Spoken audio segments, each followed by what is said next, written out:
Hello students, this video is for the students of plus 2 class having IB subject who will give exam on 7 July 2020.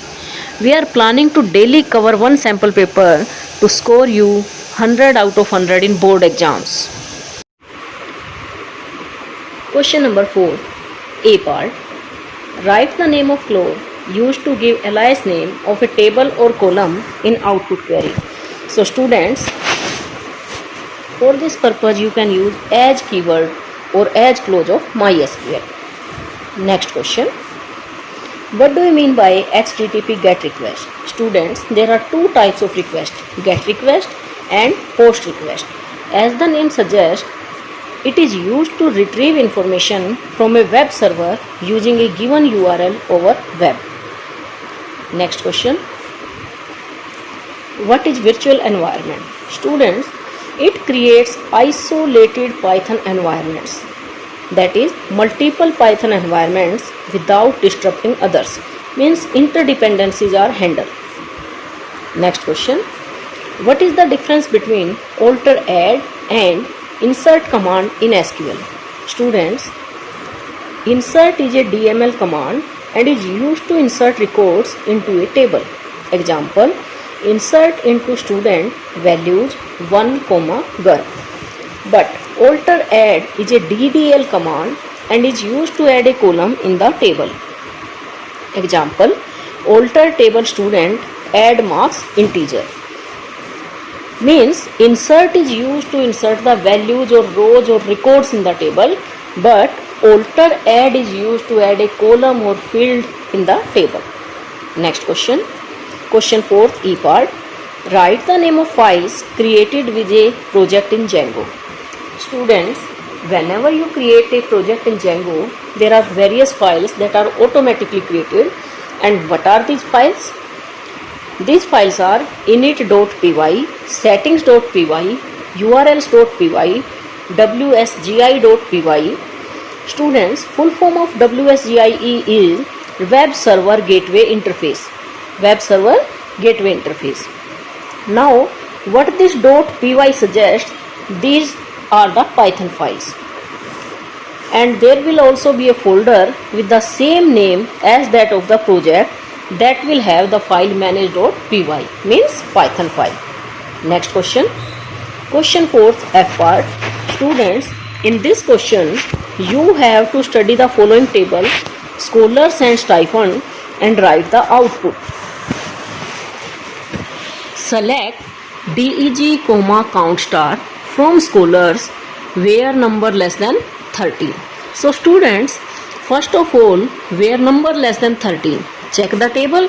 There are two numbers which are less than 13. Now you have to group by DEG, means you have to check the DEG values of this table. Now there are two DEG values, TPO and ITO, no other record. Now what you have to write, DEG, count star. There is only one record for both these values, so you will write as DEG, count star, TPO 1 and ITO 1. Next question. Select ID, name from scholars where number less than 13. So students, again what you will check the values of number column. Less than 13, that is 11 and 12 in this case. Now what you have to write, simply their ID and name. Now let's check. You have to place condition on this field, but you have to display ID column. So what is the ID value? S003, and what is the name? Sumit. Next value S002 and name is Shyam. So your answer should be this. Next question. Select number, name from scholars where number greater than 13, order by name descending. So students, always order by name descending or order by any field, it will be executed at the last. So first what you have to check, where number greater than 13, means there are only again two records, 14 and 15. Now what you have to write their number and name. Number is 14, name is Niti, number is 18, name is Parul. Now after taking these two records, you have to arrange them in requested order. Now name descending means what name should display first? Parul. That is 18 Parul will come out at first position and 14 Niti will come out at next position. Next question. Now students, in this question, instead of writing the output, you have to write the command for this question. So let's start. What you have to write? You have to display name and DEG, that is designation of person getting more than 35,000 salary. So students, name is available in this table, DEG is available in this table.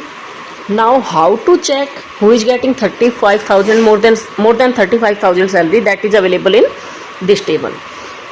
So now look carefully. These three fields that we have to concern about are available in two tables. So you will write the name of both tables in your SQL statement, and whenever you are required to write the name of both these two tables, you will give equality condition on their common column also. So what should be the answer? Answer should be written in this way. Select name comma DEG from scholars stipend. Here you will write both table name where salary greater than 35,000 and scholars dot. So what should be the answer? Select name comma DEG from scholars stipend where salary greater than 35,000 and scholars dot ID equal to stipend dot ID. Next question. To display the details of all scholars in descending order of ID. So students, what you have to write? Select star from scholars order by ID descending. Next question. Identify the primary and foreign keys in these tables. So students, for primary and foreign keys, there must be the common field. So first of all, let's check which field is common in both tables. It is the ID field. That is common in both tables. Now you have to check in which table it is primary key and in which table it is foreign key. Now let's check the values. S00123, these are unique values and these values are repeating. S003 is coming 2 times and similarly S002 is also coming 2 times. So students, you know in primary key no value can be repeated. So ID column is primary key in this table and foreign key in this table. So what you have to write? Stipend table ID is primary key and scholars table ID is foreign key. Next question. Rewrite the following command without using in. Now students, here command given is select star from scholars where number in. Now, so students, what you will think about this question? It will retrieve all the scholars where number is 11 or number is 15.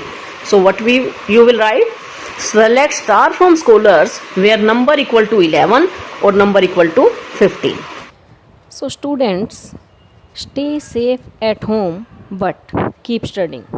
Thanks and have a nice day.